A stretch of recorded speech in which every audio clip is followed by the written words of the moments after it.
Hi guys, it's Mrs. Leone. I'm here to continue Charlotte's Web. I will be doing chapter 2. You will periodically see Benny and possibly even Luna, who you got to meet. I hope you guys are staying busy, staying safe, and staying healthy. So without further ado, let's start Charlotte's Web. And I want you guys to see my bookmarker is a joker. All right, Benny, are you going to help me? Chapter 2. Chapter 2 is called Wilbur. Fern loved Wilbur more than anything. She loved to stroke him, to feed him, to put him to bed. Every morning, as soon as she got up, she warmed his milk, tied his bib on, and held the bottle for him. Every afternoon, when the school bus stopped in front of her house, she jumped out and ran to the kitchen to fix another bottle for him. Sorry. She fed him again at supper time and again just before going to bed. Mrs. Arable gave him a feeding around noontime each day when Fern was away at school. Wilbur loved his milk, and he was never happier than when Fern was warming up a bottle for him. He would stand and gaze up at her with adoring eyes. For the first few days of his life, Wilbur was allowed to live in a box near the stove in the kitchen.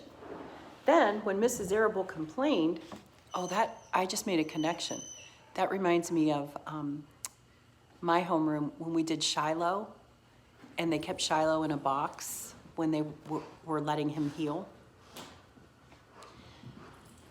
He was moved to a bigger box in the woodshed. At 2 weeks of age, he was moved outdoors. It was apple blossom time, and the days were getting warmer.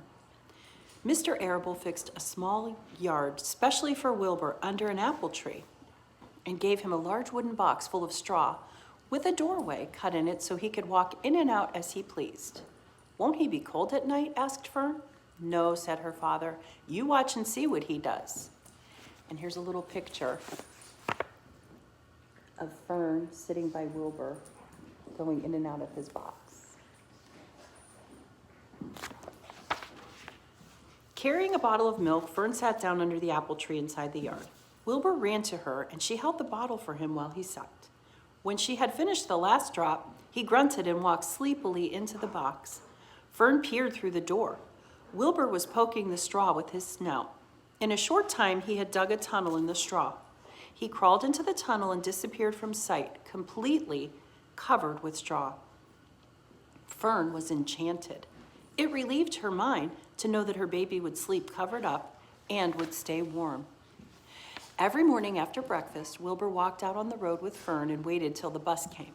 She would wave goodbye to him, and he would stand and watch the bus until it vanished around the turn.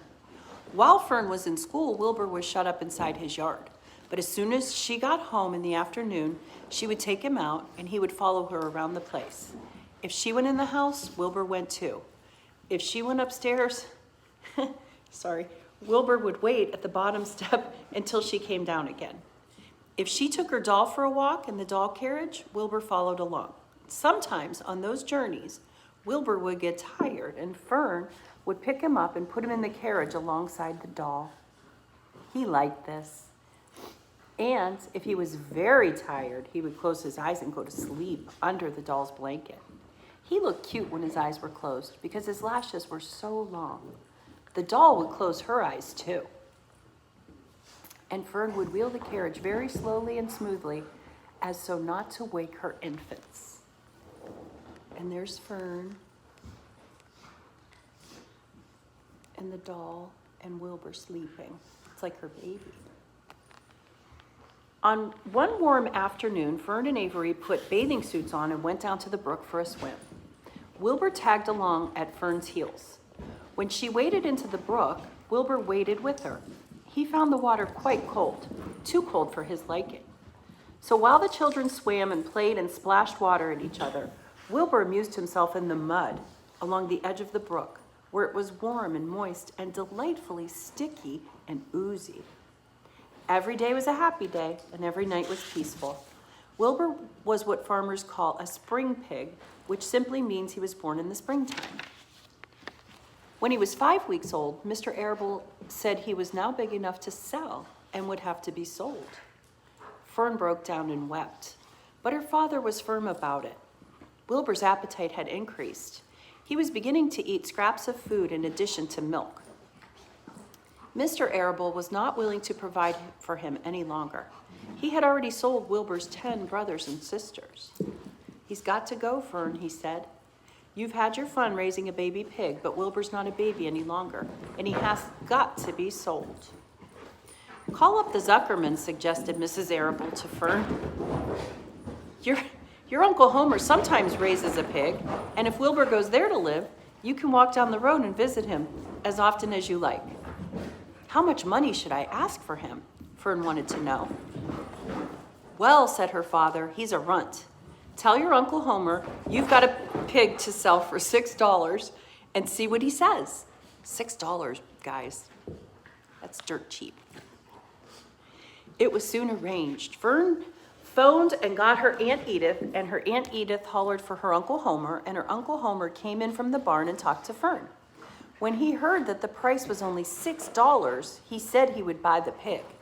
The next day, Wilbur was taken from his home under the apple tree and went to live in a manure pile in the cellar of the Zuckerman's barn. I wonder what's going to happen next. I wonder. I want you guys to say hello to Miss Luna and Mr. Benny. Oh, I'm so glad you got a chance to meet her before they stop school for a little bit. So tomorrow, Mrs. Grabfelder will be reading you chapter 3, and then on Monday, I will pick it up again with chapter 4. I miss you guys terribly, and I hope you're staying busy, and mwah, I will talk to you soon.